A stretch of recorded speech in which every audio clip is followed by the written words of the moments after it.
Hi students, இப்போ நம்ம பார்க்கக்கூடிய ஒரு டாபிக் என்ன அப்படினா frequency modulation. சோ ஏற்கனவே ஒன்னு பார்த்துட்டோம் amplitude modulation. அதாவது ஒரு பேஸ் பேண்ட் சிக்னலை ஒரு கேரியர் சிக்னல் மேல உட்கார வைக்கும் போது அதுல வந்து கேரியர் சிக்னலோட amplitude சேஞ்ச் ஆயிருச்சுனா amplitude modulation, frequency சேஞ்ச் ஆயிருச்சுனா frequency modulation அப்படினு சொல்லிருந்தோம். கரெக்ட்டா?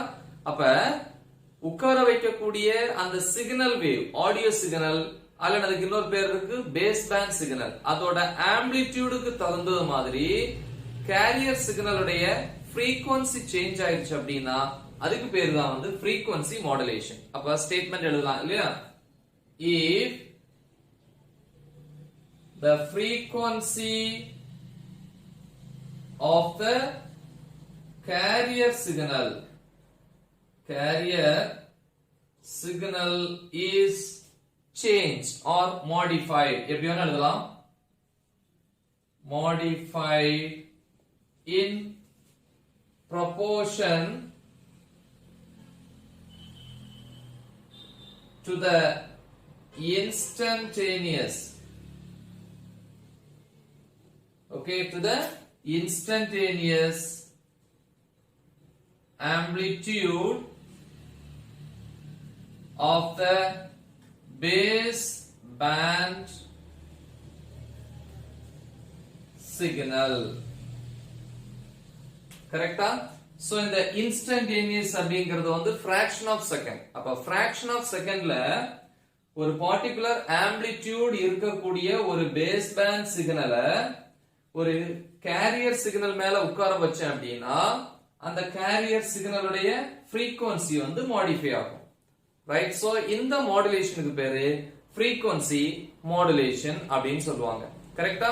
சோ இதுல வந்து பாத்தீங்க அப்படினா இந்த பேஸ் பேண்ட் சிக்னலுடைய ஆம்ப்ளிடியூட பொறுத்து தான் கேரியர் சிக்னலுடைய என்னது frequency சேஞ்ச் ஆகுது. அப்ப amplitude of the base band signal increase ஆயிருச்சு அப்படினா frequency ஆஃப் த கேரியர் சிக்னலும் இன்கிரீஸ் ஆகும்.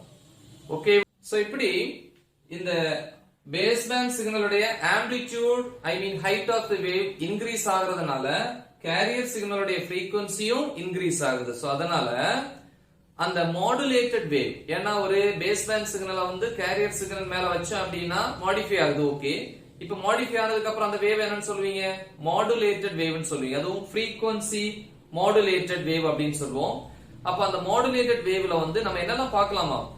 rarefaction and compressions. compression அமுக்கம், rarefaction தளர்வு அப்படின்னு சொல்லுவாங்க.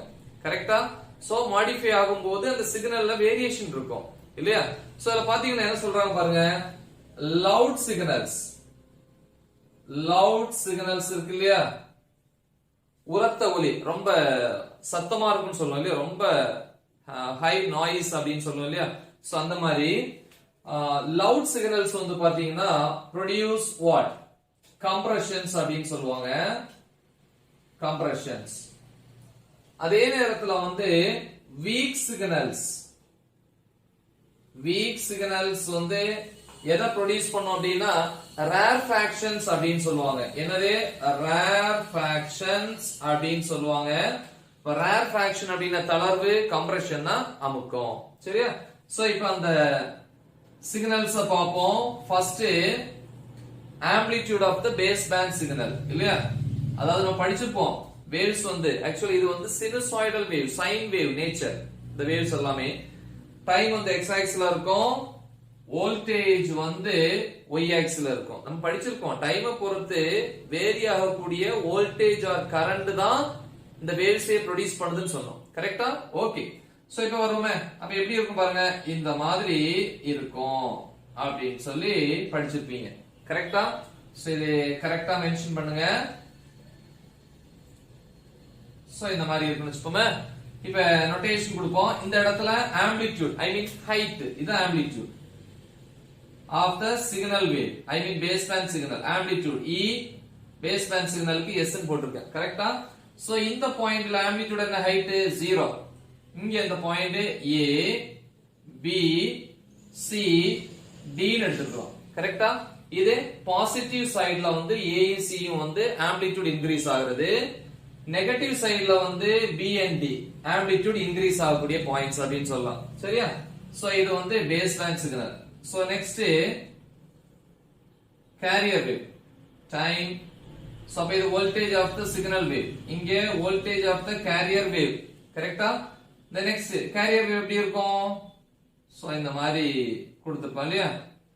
carrier wave ஓட frequency எப்பவுமே பேஸ் பேண்ட் சிக்னலோட frequency விட அதிகமா இருக்கும் அப்படினு சொல்லலாம். கரெக்ட்டா? ஓகே எனிவே சோ அப்ப இந்த ஆம்ப்ளிடியூட carrier wave ஓட ஆம்ப்ளிடியூட் அப்படினு சொல்லலாம். இப்போ என்ன பண்றோம், இதை எடுத்து இது மேல உட்கார வைக்க போறேன். உட்கார வைக்கும்போது என்ன ஆகும், மாடிஃபை ஆகும். மாடிஃபை ஆனதுக்கு அப்புறம் அந்த வேவ் என்ன சொல்லுவோம், மாடுலேட்டட் வேவ். அந்த மாடுலேட்டட் வேவ்ல வந்து ரெண்டு பார்ட் இருக்கும், கம்ப்ரஷன்ஸ் இருக்கும், ரேர்ஃபாக்ஷன்ஸ் இருக்கும். எங்க கம்ப்ரஷன் இருக்கும், லவுட் சிக்னல்ஸ் இருக்கக்கூடிய இடத்துல கம்ப்ரஷன்ஸும், வீக் சிக்னல்ஸ்னா ரேர்ஃபாக்ஷன்ஸும் இல்லையா? சோ இது வந்து லவுட் சிக்னல். பாசிட்டிவ் சைடுல வந்து ஆம்ப்ளிடியூட் இன்கிரீஸ் ஆகுறதுனால இது பாசிட்டிவ் ஆக்சிஸ். சோ அப்ப ANC ல வந்து பாத்தீங்க அப்படின்னா கண்டிப்பா அந்த போர்ஷன்ஸ்ல இங்க என்ன வரும், கம்ப்ரஷன்ஸ் வரும்.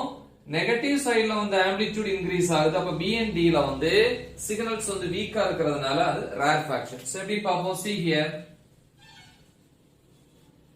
So time here voltage of the modulated wave. கரெக்ட்டா? சோ இத பாக்கும்போது எப்படி இருக்குன்னு பாருங்களேன். இந்த போர்ஷன் அப்படியே மேல இந்த சிக்னல் இப்படி வந்து இப்படி இருக்கு, அப்படியே அமுக்குது. இந்த இடத்துல பாருங்க, இது அப்படியே மேல ரிலீஸ் பண்ணி விடுது. அப்ப என்ன ஆகுது, எக்ஸ்பேண்ட் ஆகுது. சோ அப்ப இந்த இடத்துல வந்து பாத்தீங்கன்னா frequency வந்து எப்படி இருக்கும், அதிகமா இருக்கும், நெருக்கமா இருக்கும்னு சொல்லலாம். இந்த போர்ஷன் A. அடுத்து Bங்கிற போர்ஷனை பொறுத்த வரைக்கும் ரிலாக்ஸ்டா இந்த மாதிரி இருக்கும். சோ இது B. Then again C, positive side amplitude increase ஆகுது, frequency எப்படி இருக்கும், அதிகமா இருக்கும். C சைடுல வந்து பாத்தீங்கன்னா ரொம்ப நெருக்கமா இருக்கும். சோ இது வந்து C அப்படினு சொல்லலாம். Then again D ல வந்து frequency கம்மியா இருக்கும். சோ இது வந்து D அப்படினு சொல்லுவோம். So this is the point 0. ஓகேவா? சோ அப்ப இதுல என்ன தெரியுது அப்படின்னா ஆம்ப்ளிடியூட் பாசிட்டிவ் சைடுல இன்கிரீஸ் ஆகுது. அப்ப A and C பொறுத்த வரைக்கும் அந்த ரெண்டு இடத்துலயும் வந்து frequency எப்படி இருக்கு, அந்த இடத்துல வந்து கம்ப்ரஸா இருக்கு, அமுக்கமா இருக்கு. சோ ரீசன் அந்த ரெண்டு ஏரியாஸ்லயும் வந்து பேஸ் பேண்ட் சிக்னலுடைய அந்த என்ன சொல்றது frequency வந்து அதிகமா இருக்கு. ரைட்? அப்ப இதுல இருந்து என்ன தெரியுது அப்படின்னா பாசிட்டிவ் சைடுல வந்து ஆம்ப்ளிடியூட் இன்கிரீஸ் ஆகுது. ஐ மீன் A and C ல வந்து பாத்தீங்கன்னா சிக்னல் வந்து எப்படி இருக்கு, லவுடா இருக்கு, லவுட் சிக்னல். சோ அதனால மாடிஃபை ஆகும்போது அந்த ஏரியாஸ் A and C ல வந்து frequency அதிகமா இருக்கு. தென் நெக்ஸ்ட் அதே மாதிரி எப்படி இருக்கு, கம்ப்ரஸா இருக்குன்னு சொல்லலாம். கரெக்ட்டா? தென் நெகட்டிவ் சைடுல இன்கிரீஸ் ஆகும்போது B and D போர்ஷன்ல வந்து மாடிஃபிகேஷனுக்கு அப்புறம் அந்த மாடுலேட்டட் வேவ்ல வந்து நம்ம எதை பார்க்கலாம், தளர்வு, ஐ மீன் ரேர்ஃபாக்ஷன்ஸ் வந்து பார்க்கலாம். கரெக்ட்டா? சப்போஸ் ஆம்ப்ளிடியூட் 0வா இருந்துச்சு அப்படின்னா இந்த மாடிஃபிகேஷனே நடந்திருக்காது இல்லையா? இந்த ஆடியோ சிக்னல் இருக்குல்லப்பா, பேஸ் பேண்ட் சிக்னலோட இந்த ஹைட் ஐ மீன் ஆம்ப்ளிடியூட் 0வா இருந்துச்சுன்னா இத தூக்கி இங்க வச்சாலும் இதுல எந்த சேஞ்சஸும் இருக்காது. அப்ப மாடுலேட்டட் வேவோட frequencyயும் கேரியர் சிக்னலோட frequency எப்படி இருக்கும், சேமா இருக்கும். சோ இந்த frequencyக்கு ஒரு பேர் இருக்கு, centre frequency or resting frequency. இதுதான் வந்து FM ஐ மீன் frequency modulationக்கு அலாட் பண்ண frequency அப்படினு சொல்லுவாங்க. ஓகேவா? சோ இவ்வளவுதான். சோ நெக்ஸ்ட் இதுல நம்ம என்ன பார்க்க போறோம் அப்படினா இதோட advantages and demerits I mean limitations இல்லையா? ஃபர்ஸ்ட் அட்வான்டேஜஸ் பார்ப்போம். என்ன அட்வான்டேஜஸ், என்ன யூஸ்ஃபுல்லா இருந்திருக்கு அப்படினு பாத்தீங்கன்னா first one, noise level is very least. So ஏம்ல வந்து பாத்தீங்கன்னா நாய்ஸ் ரிசப்ஷன் சொல்லிருப்போம், இங்க நாய்ஸ் லெவல் வந்து ரொம்ப ரொம்ப ரொம்ப கம்மி அப்படின்னு சொல்லலாம். பாருங்க FM சேனல்ஸ் பாருங்க, சவுண்ட் எல்லாம் பக்காவா இருக்கும், பெர்ஃபெக்ட்டா இருக்கும் கிளாரிட்டியோட இல்லையா? ஏன்னா நாய்ஸ் லெவல் வந்து ரொம்ப கம்மியா இருக்கும். And second point, quite large operating range. ஏம்ல வந்து ஆபரேட்டட் ரேஞ்ச் கம்மியா இருக்கும், இங்க ஆபரேட்டட் ரேஞ்ச் அதிகம், ரொம்ப தூரம் வரைக்கும் எஃபெக்டிவா என்ன பண்ணலாம், இத வந்து டிரான்ஸ்மிட் பண்ணலாம். And see the third point,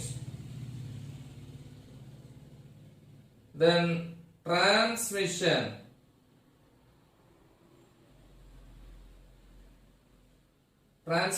effect இல்லையா எப்படி இருக்கும் is very high v high அப்படினு போட்டுக்கறேனா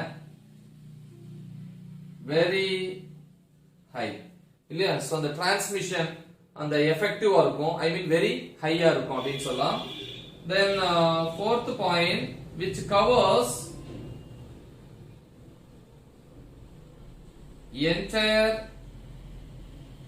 frequency range which humans can hear right so FM பொறுத்த வரைக்கும் பாருங்க which covers entire frequency range which humans can hear humans வந்து hear பண்ணக்கூடிய frequency உங்களுக்கு தெரியும் 20 Hz ல இருந்து 20000 Hz so அந்த frequency இத என்ன பண்ணும் மொத்தமா கவர் பண்ணுது அப்ப FM பொறுத்த வரைக்கும் நாம கேட்கக்கூடிய frequency-ய ஒட்டுமொத்தமா என்ன பண்ணும் கவர் பண்ணி கொடுக்கும் ரைட் சோ இது வந்து ஒரு பிளஸ் அப்படினு சொல்லலாம் the next limitations அப்படினு வரும்போது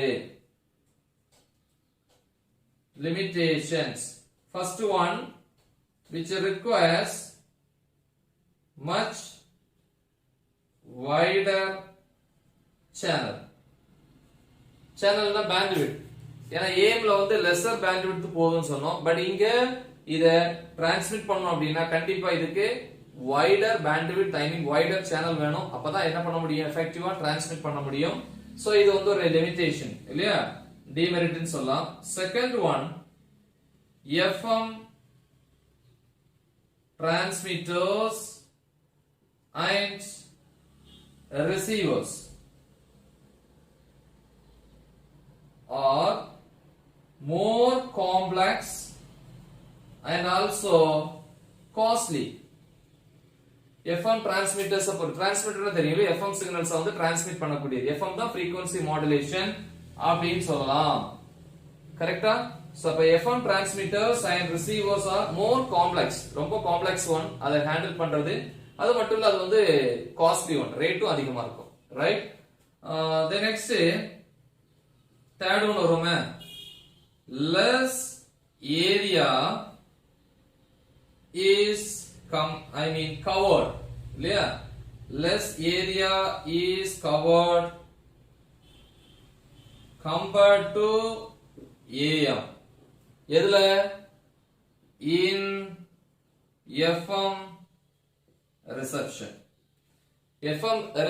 பொறுத்த வரைக்கும் less area is covered compared to AM compare பண்ணும்போது இது ஒரு மினிமம் ஒரு பர்టిక్యులர் ஏரியா மட்டும் தான் என்ன பண்ணு கவர் பண்ணும் AM வந்து பாத்தீங்கன்னா ரொம்ப தூரம் வரைக்கும் அது என்ன பண்ணும் ஏரியாஸ் வந்து கவர் பண்ணும் பட் ஆனா எஃபெக்டிவா இருக்காது ஆனா FM பொறுத்த வரைக்கும் ஸ்மாலர் ஏரியாவை மட்டும் தான் கவர் பண்ணும் பட் அந்த இடத்துல அது எப்படி இருக்கும் எஃபெக்டிவா இருக்கும் சோ இது வந்து இதோட லிமிட்டேஷன்ஸ் ஓகேவா சோ இது முக்கியமான ஒரு டாபிக் இன்னொரு விஷயம் frequency modulation பொறுத்த வரைக்கும் எதெல்லாம் கான்ஸ்டன்டா இருக்கும் அப்படினா phase and amplitude is constant ஒன்னு வேரி ஆகும் இது ரெண்டு எப்படி இருக்கும் கான்ஸ்டன்டா இருக்கும் கரெக்ட்டா சோ இது முக்கியமான ஒரு டாபிக் நல்ல தெளிவா பிராக்டீஸ் பண்ணுங்க உங்க फ्रेंड्स கிட்ட ஷேர் பண்ணுங்க all the best Thank you.